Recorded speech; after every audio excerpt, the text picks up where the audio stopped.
O inconsciente tem um papel muito importante em nossa vida. A maioria de nós não conhece o inconsciente, a não ser através de sonhos, através de ocasionais sugestões ou mensagens relativas a coisas que estão ocultas. Eu acho que não é absolutamente necessário sonhar. Isso é um desperdício de energia. Se está desperto, cônscio, sem escolha, momento por momento, e, portanto, sem acrescentar nada ao que antes conheceu, se observar tudo o que te cerca, bem como todo o movimento do pensamento, descobrirá então que o sonhar cessa completamente. Embora os psicólogos insistam em que não se pode evitar o sonhar, conquanto nem sempre nos lembremos de nossos sonhos. Isso não é questão para controvérsia ou argumentação. Você mesmo pode experimentar.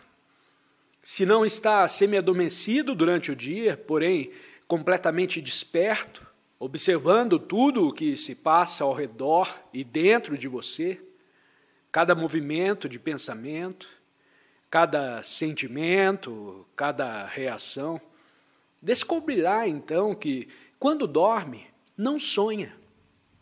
O inconsciente que está oculto e que tão pouco conhecemos pode ser alcançado negativamente. É o que tento fazer você ver quando digo que não há necessidade de sonhar. Não sei até onde examinou diretamente essa questão. Provavelmente acha ser muito enfadonho falar a respeito do inconsciente, muito junguiano ou freudiano. Mas você deve conhecer o inconsciente, porque é o inconsciente que orienta a maior parte de nossa vida, que molda os nossos pensamentos, nossos sentimentos e produz várias espécies de conflito. Se não conhece o inconsciente, pode falar sobre Deus, a oração, a guerra, a paz, a bomba atômica, mas o que disser pouco significará. No inconsciente estão enraizadas não só as reações comuns do indivíduo, mas também as reações coletivas da raça a que pertence, no meio cultural em que foi criado. Não apenas o meio cultural imediato destes poucos anos, mas a tremenda acumulação de experiência humana no decurso das idades. Tudo isso lá está no inconsciente. Descobrir todo o inconsciente por meio de análise, de investigação gradual, é absolutamente impossível. Porque se cometemos um erro em algum ponto do processo de análise, como é inevitável, o resto da análise ficará também errada. Se perceber a futilidade dessa análise, se perceber que com ela não se pode penetrar muito no inconsciente, e muito menos transcendê-lo, terá então de abeirar-se do inconsciente de maneira negativa, quer dizer, totalmente. Já explico o que eu quero dizer sobre isso. Espero que não te seja demasiado difícil o que eu estou dizendo. Eu não estou agora tomando uma atitude condescendente ou professoral ou superior, nada disso. Mas é provável que a maioria de vocês nunca tenha pensado nesta matéria. E para seguir, logicamente, sãmente, o que se está dizendo sem ficar confuso ou perturbado, tem de escutar. Talvez não compreenda uma boa parte do que estamos dizendo, mas se a semente cair em terreno já amanhado pelo correto escutar, você compreenderá. Se nossa maneira de observar ou escutar é negativa, não há então separação entre o pensador e o pensamento. Mas, para a maioria de nós, existe uma separação, um conflito entre o pensador e o pensamento, entre o observador e a coisa observada, entre a parte da mente que diz devo e a outra parte que diz não devo. Um desejo nos solicita uma direção e outro desejo na direção oposta. Todos conhecemos essa dualidade, sensor e pensamento. O sensor sempre a observar, a julgar e a avaliar o pensamento. Existe, de fato, separação entre o observador e a coisa observada? Entre o pensador e o pensamento? Pensamos que sim, mas existe mesmo? É muito importante averiguar, porque se não há sensor, pensador, o centro de onde procede o julgamento, a avaliação, o conflito então cessa completamente. Só existe pensamento. Pensamento como reação mecânica da memória acumulada. Esse pensamento criou o pensador, a entidade pensante, o eu, a que chama então ego, alma ou eu superior. Mas isso ainda é um resultado do pensamento, porque pode ser condicionado para pensar tudo o que a sociedade exigir que pense. Os comunistas não creem em Deus, mas você crê, porque foi educado nessa crença. É só questão de propaganda. Para se compreender inteiramente esse processo, a totalidade do inconsciente, cumpre observá-la negativamente, pois essa é a única maneira de observá-la.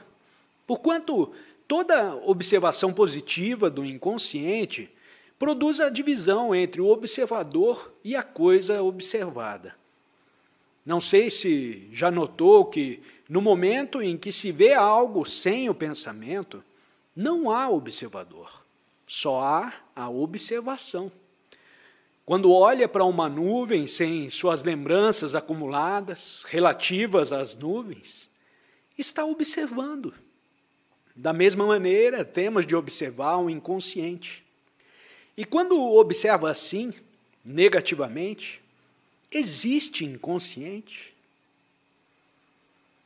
Não apagou completamente o inconsciente com todo o seu conteúdo? Há, pois, um percebimento imediato da totalidade da consciência. Mas não poderá haver a totalidade da consciência enquanto estiver observando através do seu condicionamento, através da experiência acumulada no passado. Ao chegar a esse ponto, e deve chegar, terá lançado as bases da meditação, porque terá então eliminado completamente o sofrimento. Isso não significa que não haverá mais compaixão, mas terá eliminado o sofrimento que embota e insensibiliza a mente. Sofrimento que significa autopiedade, preocupação consigo mesmo, que nenhuma relação tem com a verdadeira compaixão. Agora, o que é meditação? Há quem diga que na meditação é preciso controlar o pensamento. E o que implica esse controle? Implica contradição, que é uma forma de conflito. A pessoa procura concentrar-se numa coisa e outros pensamentos se insinuam, os quais ela tem de repelir continuamente. E torna-se assim a concentração gradualmente um processo de exclusão. É coisa semelhante ao caso do aluno que deseja olhar pela janela, mas o professor lhe manda olhar para o livro. O esforço de olhar para o livro chama-se concentração, mas tal concentração é exclusão. Penso haver um estado de atenção em que a concentração não é exclusão. Quando a mente se concentra por meio de disciplina, de controle, de repressão, de várias formas de punição e recompensa, essa concentração divide a mente contra si própria e produz o conflito. Na atenção, não há conflito. Só se pode compreender a atenção quando se percebe a significação do tentar concentrar-se por meio de controle. E isso significa que cessa o esforço para se concentrar. Enquanto fizer esforço para se concentrar, haverá contradição, conflito e, portanto, não haverá atenção. E você precisa da atenção.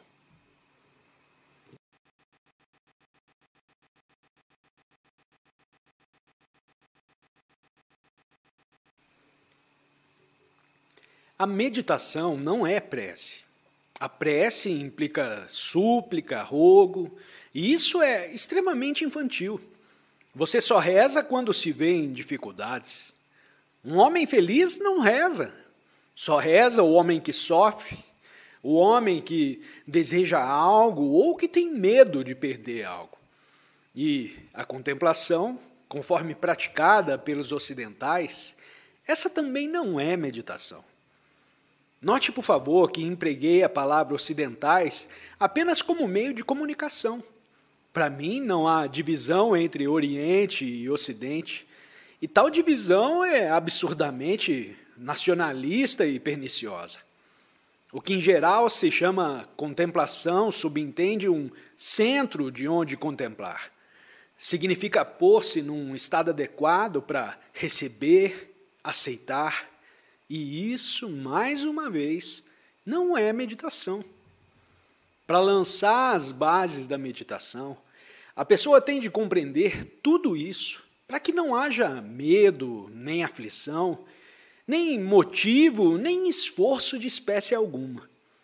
Mas se deixa de forcejar porque alguém te diz que não o deve fazer, nesse caso está tentando produzir aquele estado em que não há esforço.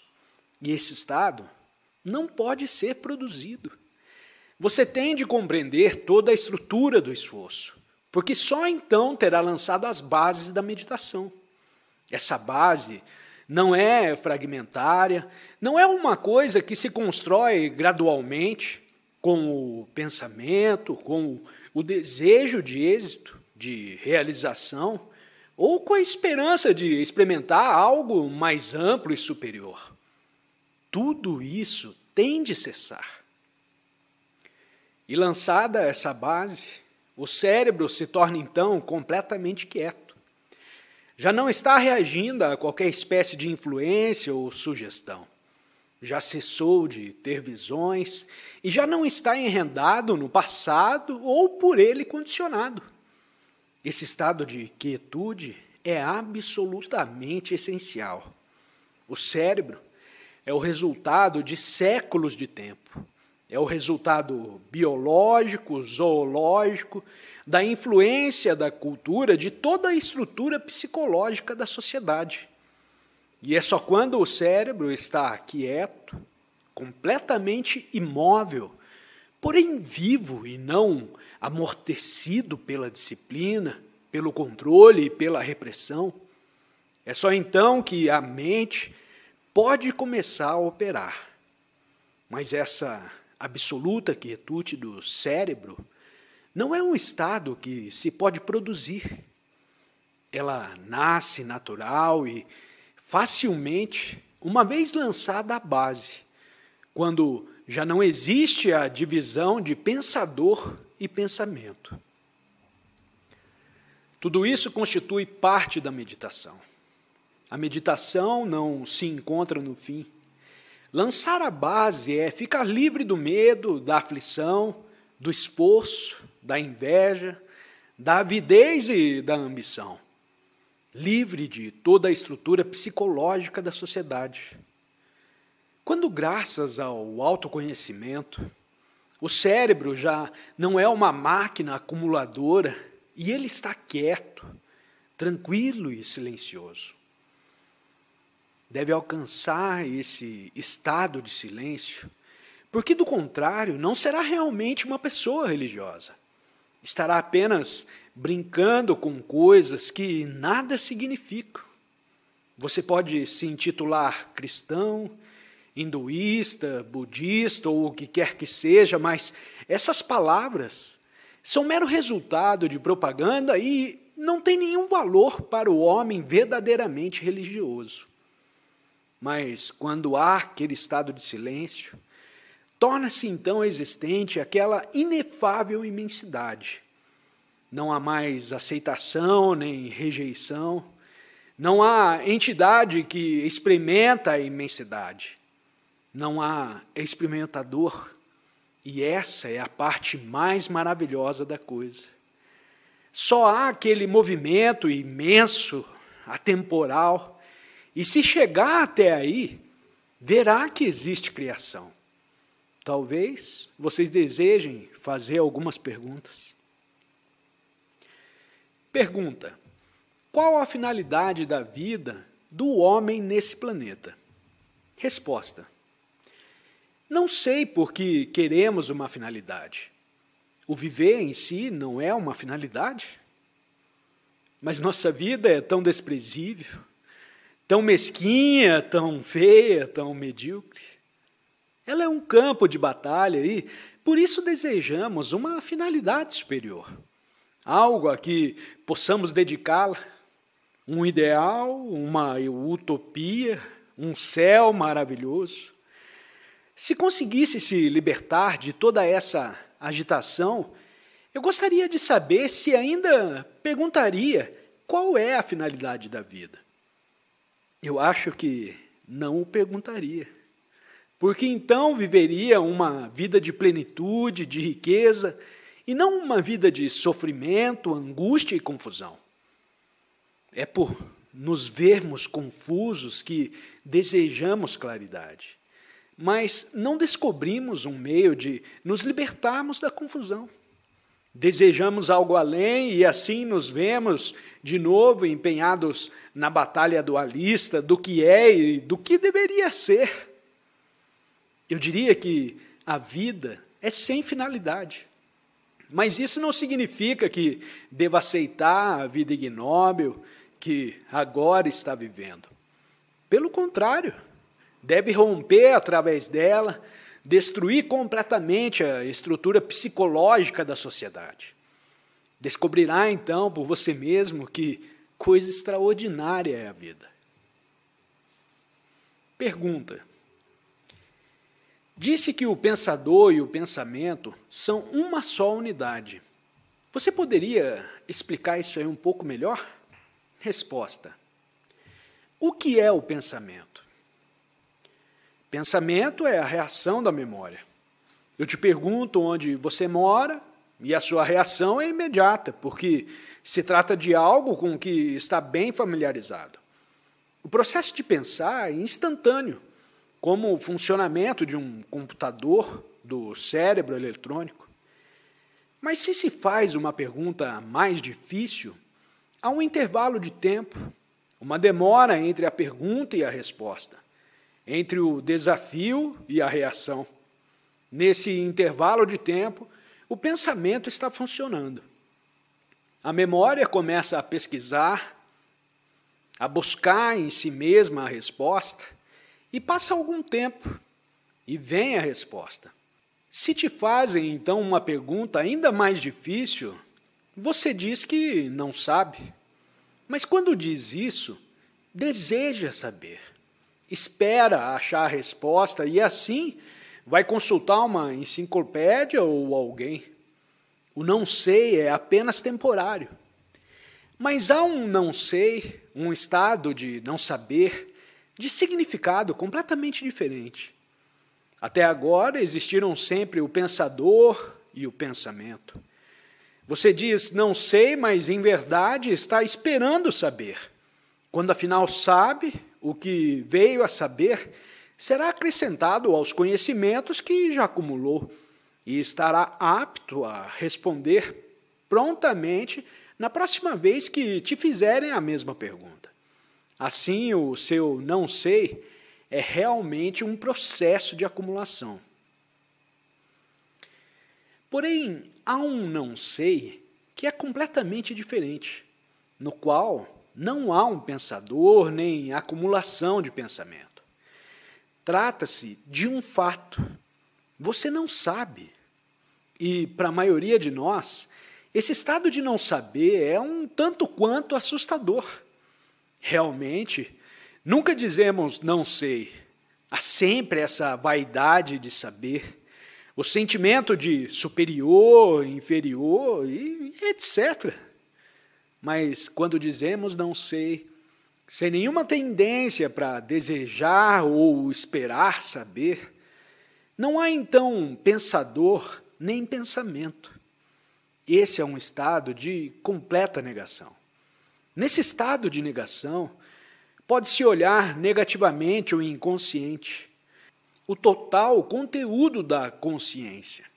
Não há, então, condicionamento nem conflito entre o pensador e o pensamento. Portanto, a mente está fresca, jovem, nova e viva.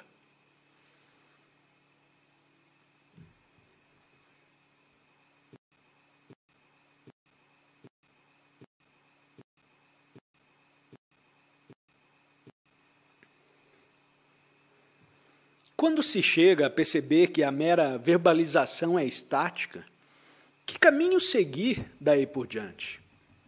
Resposta. Em primeiro lugar, está na suposição de que pode se libertar da verbalização. É possível percebermos a limitação da palavra e dela nos livrarmos? Toda verbalização é processo de pensar. Pode-se pensar sem a palavra, sem símbolo e sem imagem? E como pode findar a palavra? Em geral, somos escravos das palavras. Você é inglês e essa palavra tem para você um enorme significado. Quando diz que crê em Deus, é um crente da palavra e não de Deus. Nada sabe a respeito de Deus. E como pode crer em algo que não conhece? Mas isso não significa ser ateu, que é igualmente absurdo. A maioria de nós nos sentimos sós e sabemos o que essa palavra significa. Sabemos, ou pelo menos pensamos saber, o que é esse estado de solidão. Nós o reconhecemos por meio da palavra. E se não existe palavra, quando tivéssemos um certo sentimento, poderíamos reconhecê-lo como solidão? Em geral, somos tão escravos das palavras que não temos capacidade de olhar o fato. Há um estado de solidão e pode olhar esse estado sem a palavra. Considera uma coisa mais familiar. Pode olhar para o fato que é a sua cólera, o seu ciúme, sem a palavra e sem o símbolo. A palavra tem associações, memórias. Por meio da palavra se dá o reconhecimento e etc. Para olhar o fato, é preciso estar-se livre da palavra. E quando olhamos o fato sem a palavra, o fato é então o que pensávamos que era? Senhor, o dar o nome, o verbalizar, é um processo muito complexo.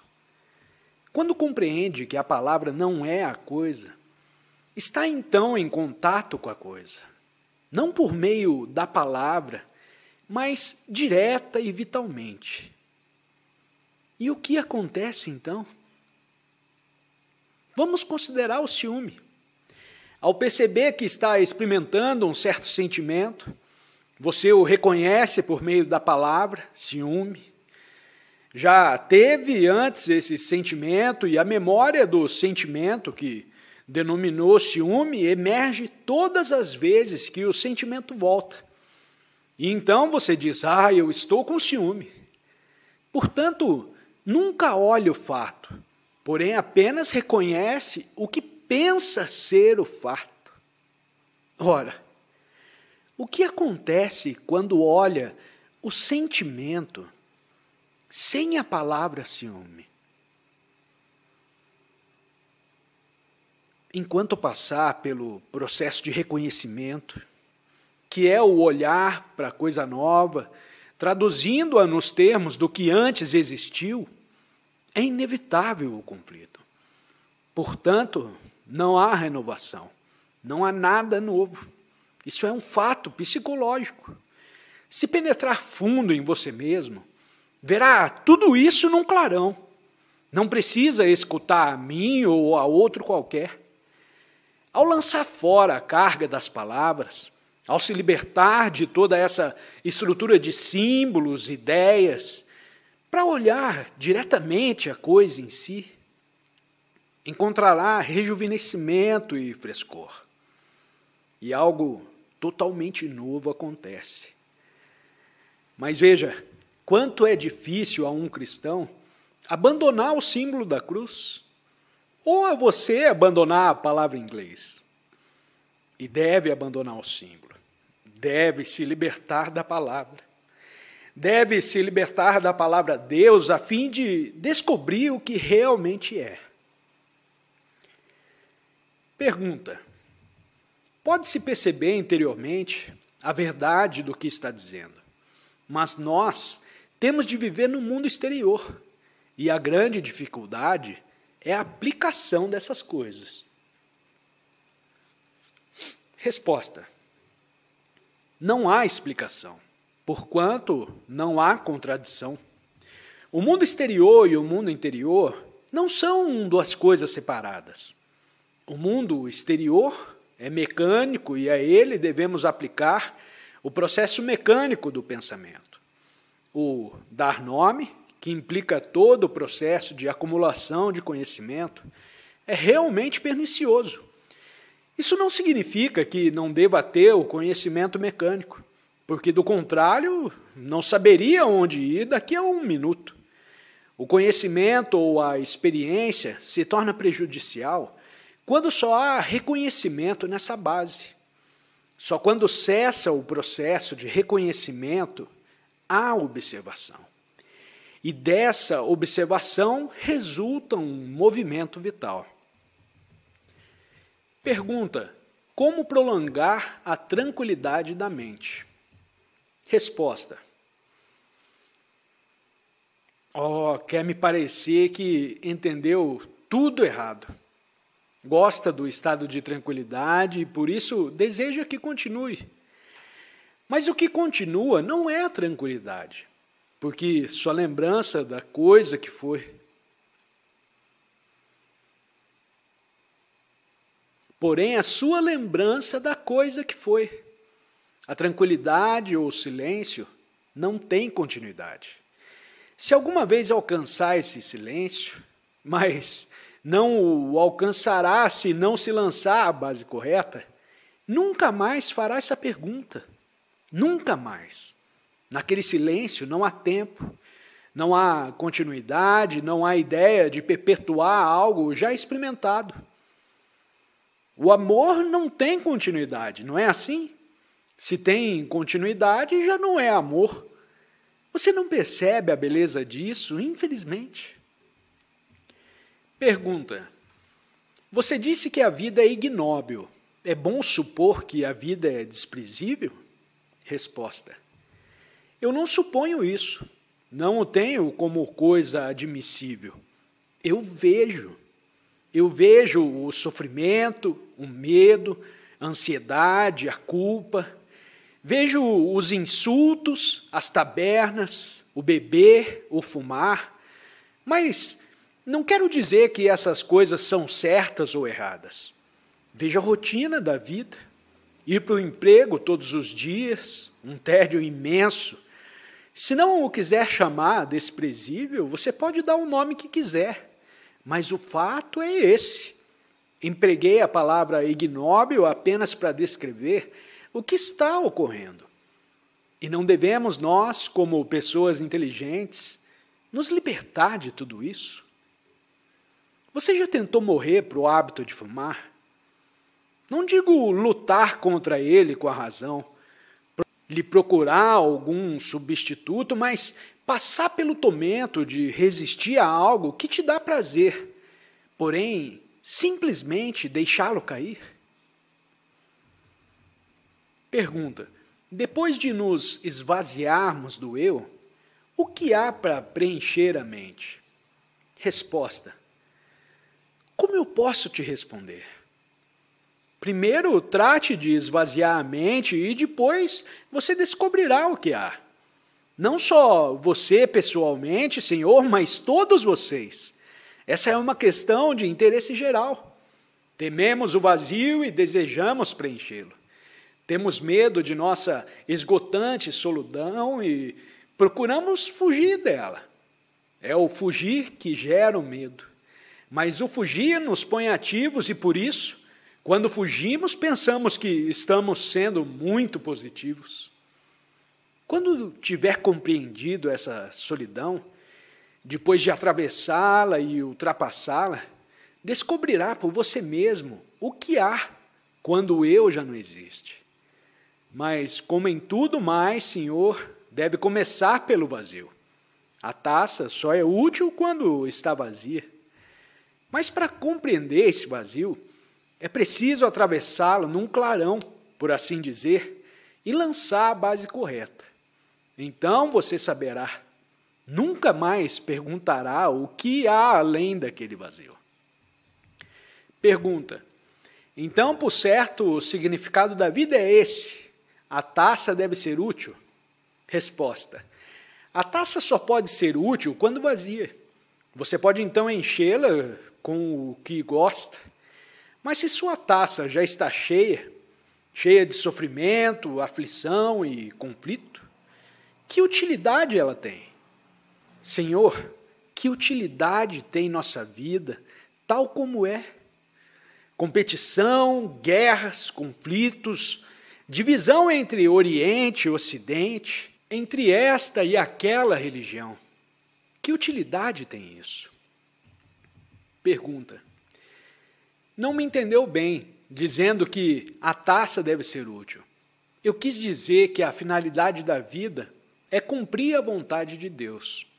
Resposta. Todo político, todo negociante, todo general, preparador de guerras, fala sobre a vontade de Deus. O comunista também fala da vontade de Deus. Mas, no seu caso, se trata da vontade do Estado e etc. E o que é a vontade de Deus? Você só pode averiguar isso quando estiver vazio. Quando já não estiver buscando, já não estiver pedindo, quando já não pertencer a nenhum grupo separado, quando já não tiver medo, quando não achar num estado de completa incerteza, que não significa demência. Nesse estado, o pensamento já não busca um pouso seguro. Então, talvez aquilo que se pode chamar Deus, ou outro nome qualquer, começará a atuar.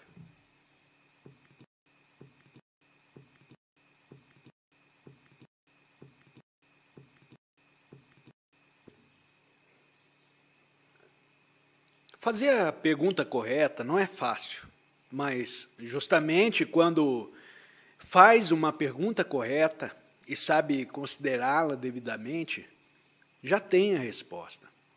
A dificuldade geral é que não sabemos claramente o que desejamos perguntar. Estamos confusos e tateando no meio de nossa confusão e fazemos uma ou duas perguntas na esperança de nos esclarecermos. Mas eu não creio que a mente confusa possa encontrar claridade. Estando confusa, não pode achar a luz, não pode achar a compreensão. Mas o que ela pode fazer é averiguar por que está confusa. Qual a origem de sua confusão e examiná-la devidamente. Devemos começar com a confusão e não com o desejo de encontrar compreensão ou clareza. Como pode uma mente confusa encontrar claridade? O que ela encontrar será também confuso. Me parece, pois, que ao tentarmos encontrar a solução de um dado problema, estamos evitando a compreensão do próprio problema. Se tenho um problema, minha reação instintiva é lhe achar a solução, encontrar de qualquer maneira uma saída desse problema. E geralmente encontro uma solução que temporariamente me satisfaz. Mas o problema volta por outro caminho. Se em vez de procurar solução para o problema, começo a compreendê-lo, a esclarecê-lo, então nesse próprio processo aparece a solução. Não tenho de procurá-lo fora do problema. Com isso em mente, vamos prosseguir. Pergunta: Senhor, estou certo se entendo o que quer dizer que a atenção está no tempo e o percebimento na eternidade, e que lançando a tempo as bases da atenção, teremos vislumbres de um percebimento que é atemporal?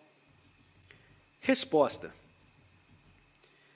me deixe, em primeiro lugar, salientar que não está aqui apenas para entender o que estou dizendo. Está tratando de se compreender, e não de compreender o que eu estou dizendo. Estamos tratando de nos ver como somos, conhecer a nós mesmos, se possível, totalmente.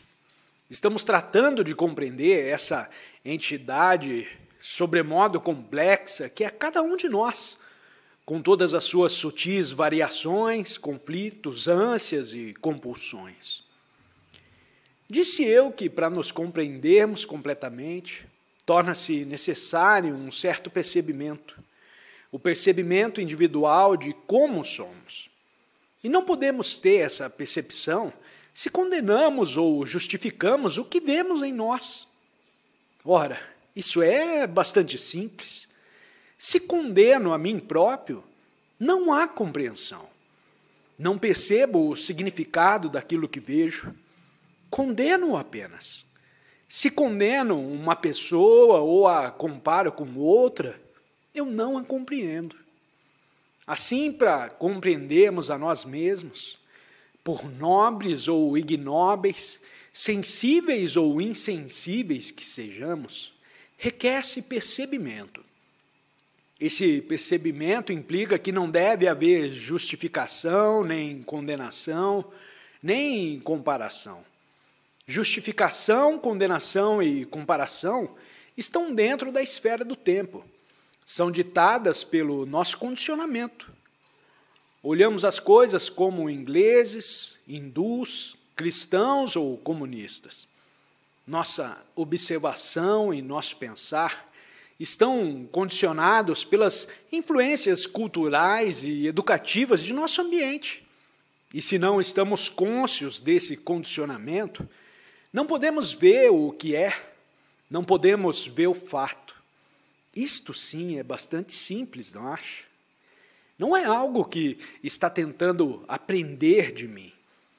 Para ver e compreender a entidade sobremodo complexa que você é, você deve olhar em você sem esse fundo de condenação, justificação e comparação. E quando se olhar desse modo, saberá se ver de maneira total. Eu considero importante compreender essa questão do percebimento e não torná-la algo misterioso. Não há mistério nenhum no percebimento. Ele é infinitamente praticável e aplicável à existência diária. Se uma pessoa percebe que está comparando, julgando, avaliando, se está inteirada de seus gostos, aversões, contradições, sem condenar ou procurar livrar-se delas, se perceber tudo isso, se está crente do fato, o que acontece? O que acontece se não ignoro que sou um mentiroso, se percebo o fato sem condená-lo, sem saber quanto isso é terrível, maléfico, desvirtuoso e etc.?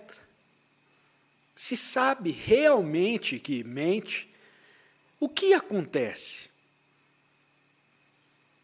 Veja, por favor, que não está aprendendo nada de mim. Eu não quero ser seu instrutor, não quero ser seguido, e isso é algo prejudicial, é um obstáculo. Destrói toda a sua capacidade de você mesmo descobrir. Mas, se observar, verá que quando está simplesmente cônscio do fato, você o examina sem ter nenhuma opinião a seu respeito. Olha para ele como coisa nova e não com todas as lembranças e associações ligadas ao fato. Eu espero estar me explicando com clareza. A dificuldade é que nunca encara a realidade diretamente. Você olha apenas para os valores e opiniões a ela associadas. E isso te impede de ver o fato. O que acontece quando vejo que estou mentindo, que sou ambicioso ou invejoso ou ávido? Quando olho por fato, sem nenhuma opinião, nenhuma lembrança a ele relativa, já não há, então, nenhum obstáculo a percebê-lo. Eu posso olhá-lo sem desvio nem desfiguração. Então, esse próprio fato gera a energia de que preciso para tratar dele. Posso descobrir por que minto e o que a esse respeito devo fazer. Consegue compreender? Se não tenho nenhuma opinião, juízo ou avaliação concernente ao fato, então ele próprio gera a energia necessária para enfrentá-lo. Tudo isso faz parte da percepção, faz parte do tempo. E, por favor, não especule a respeito do atemporal. Para descobrir o que existe além do tempo, não deve fabricar uma porção de palavras e tampouco pode aprendê-lo da minha boca. Tem de trabalhar aplicadamente para chegar a esse descobrimento. Perceber significa estar consciente de suas reações ao se defrontar com um fato. Significa observar todas as suas reações aos desafios. Não algum desafio supremo, mas os desafios de cada dia. Os pequenos desafios ocorrentes quando viaja num ônibus, quando fala com o seu patrão e etc. Você deve se dar conta não apenas de suas reações conscientes, educadas, modernas, mas também dos motivos, compulsões e ânsias inconscientes. Porque tanto o consciente como o inconsciente estão dentro do campo do condicionamento. E, por conseguinte do tempo, o inconsciente é o passado, a herança racial acumulada, e é preciso que se perceba tudo isso. Para se poder estar ciente, sem escolha, desse processo total do inconsciente e do consciente, necessita-se de um estado mental negativo. E acho que agora já deve estar bastante claro o que eu entendo por um estado mental negativo. O estado positivo é aquele em que a mente condena, julga, avalia, aprova, nega, concorda ou discorda, e ele resulta do seu particular condicionamento. Mas o processo negativo não é o oposto do positivo. Se deseja compreender o que está dizendo esse orador, deve escutar negativamente, não é? Escutar negativamente significa não aceitar nem rejeitar o que se diz, nem compará-lo com o que está escrito na Bíblia ou com o que diz o seu analista. Escute-se simplesmente. Nesse escutar negativo, perceba suas próprias reações sem julgá-las.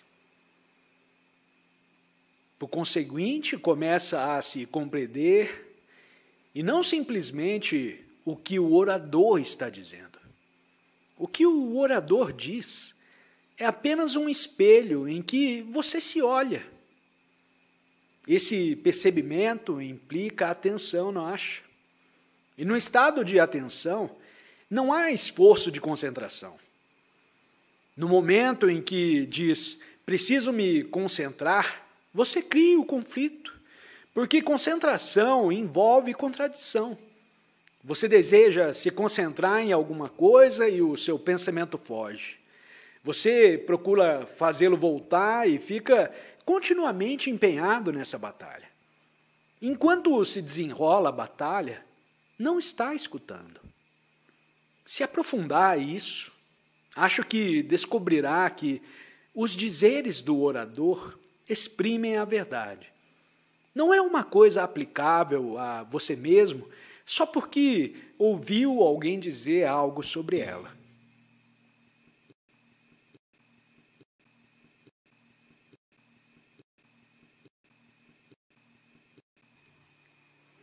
A compreensão, pois, é um estado de atenção sem escolha.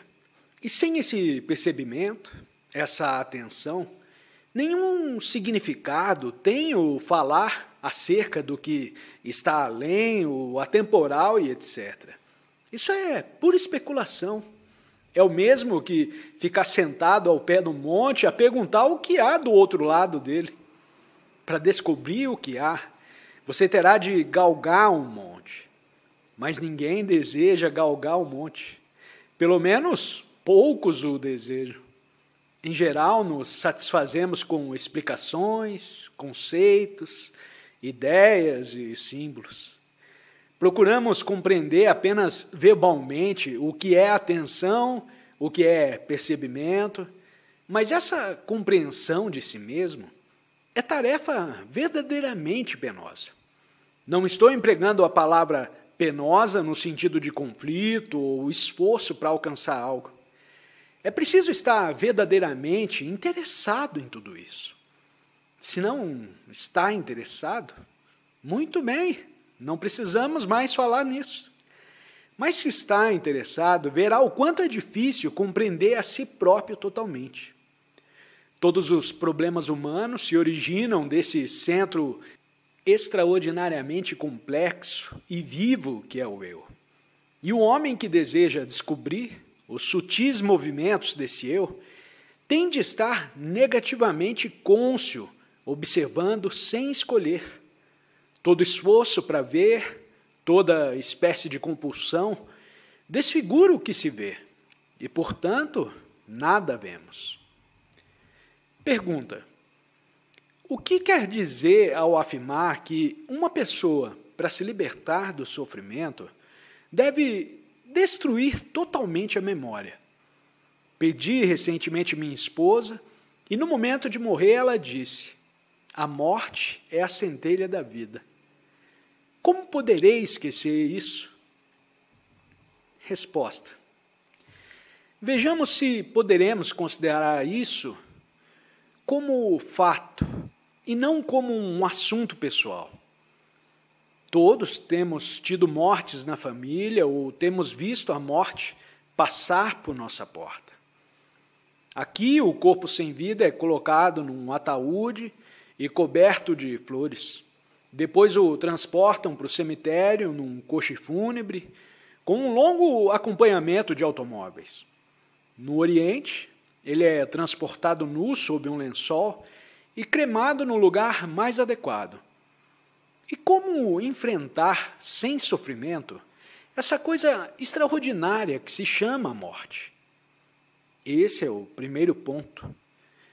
Como poderemos compreendê-la, a morte?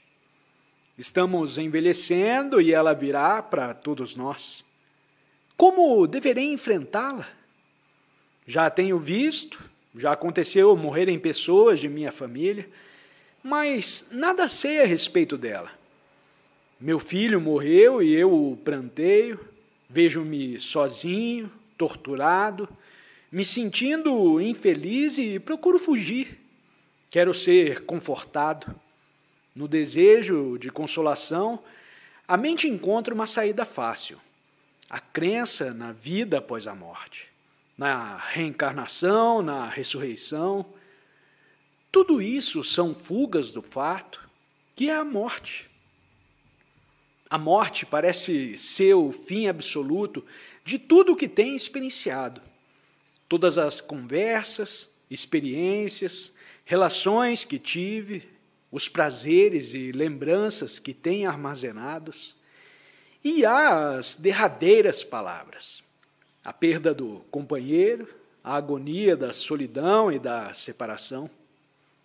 Tudo isso implica sofrimento.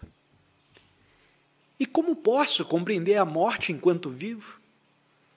Não posso compreendê-la no último momento porque não estou fraco demais, muito doente, muito transtornado, temeroso de todo o processo a que chamo morte. Devo compreender a morte enquanto tenho vitalidade e energia e a capacidade de pensar claramente, não acha? Que devo pensar sobre o fato que é a morte, como me aproximar dele. A morte é o desconhecido. Embora muito se tenha escrito a respeito dela e muitas pessoas tenham dito que há vida futura, que tem provas e estão convencidas disso, a morte continua a ser o desconhecido. E como devo me aproximar dela? Como posso ter um certo sentimento a respeito da morte? Mas tal sentimento pode ser enganador. Se tenho o que se costuma chamar uma intuição da vida após a morte, como muita gente diz que tem, isso que chamo intuição, bem pode ser o meu próprio desejo de consolo, minha ânsia de continuidade. Temos, pois, o fato que é a morte. E como me aproximo dele? Busco uma resposta, uma explicação, ou procuro esquecê-lo, ou me afero à lembrança das últimas palavras pronunciadas por um amigo ao morrer? A lembrança das coisas que fizemos juntos? A morte é um desafio e a esse desafio eu reajo com um pensamento, como memória. Ou em virtude do meu desejo de consolação, creio na reencarnação, nisso ou naquilo. Não estamos discutindo sobre se há ou não reencarnação. Estamos considerando o fato que é a morte e como devemos encará-lo. A maneira como encaramos o fato é importante e não descobrir se há reencarnação, se há continuidade após a morte, etc. Ao olhar a realidade que é a morte, penso a seu respeito e meu pensamento é resultado de meus temores, minhas lembranças, minhas esperanças, meus desesperos, minha solidão. Esse é o fundo de onde penso. Agora, ao olhar a realidade, posso morrer para esse fundo? Você entende o que eu quero dizer? Por certo, para compreender o fato, viver o fato de modo que ele próprio me dê a intensidade, a vitalidade, a energia para examiná-lo, eu devo morrer para esse fundo de medo, de esperança, de desespero, de lembrança. Tenho de estar cônscio do fato, sem medo de dizer, não posso esquecê-la, não posso esquecê-lo. Isso seria deslealdade. Tenho de ficar livre da fotografia, da imagem que está sobre a lareira ou na minha mente. Devo livrar-me de tudo que tenho conhecido para poder compreender algo que não pode ser enfrentado com o conhecido. Não acha? Tememos não o desconhecido, mas perder ou abandonar o conhecido. Se choro pela morte de meu irmão, estou realmente chorando por causa dele?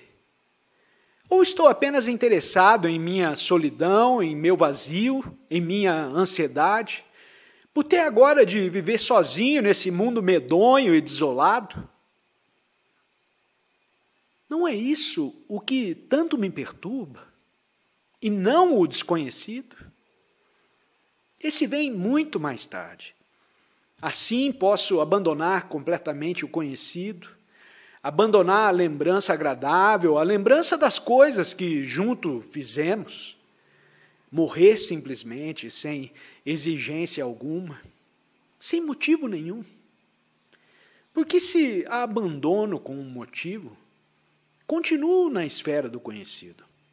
Se morrer para o conhecido, a imagem da sua esposa, do seu marido, do seu filho, para as lembranças de tudo o que fizeram juntos, o que te restará? Nada, não é? E é o conhecimento consciente ou inconsciente desse fato que te faz ter medo. Ficar sem nada é um estado brutal. E a maioria de nós não deseja passar por esse estado. Mas ele é a morte. Pouquíssimos são capazes de passar por esse estado, porque a mente tem tanto medo, está tão condicionada por seu próprio temor, por suas próprias ansiedades. Mas se chegamos até aí, encontramos o desconhecido. Um momento fora dos limites do tempo, fora do pensamento e do padrão conceitual da existência. E é muito difícil descrever esse estado. Mas se a ele chegar, passará a viver de instante em instante, não aceitando o momento com todas as suas ilusões, prazeres e desprazeres, mas vivendo sem conhecer o próximo momento.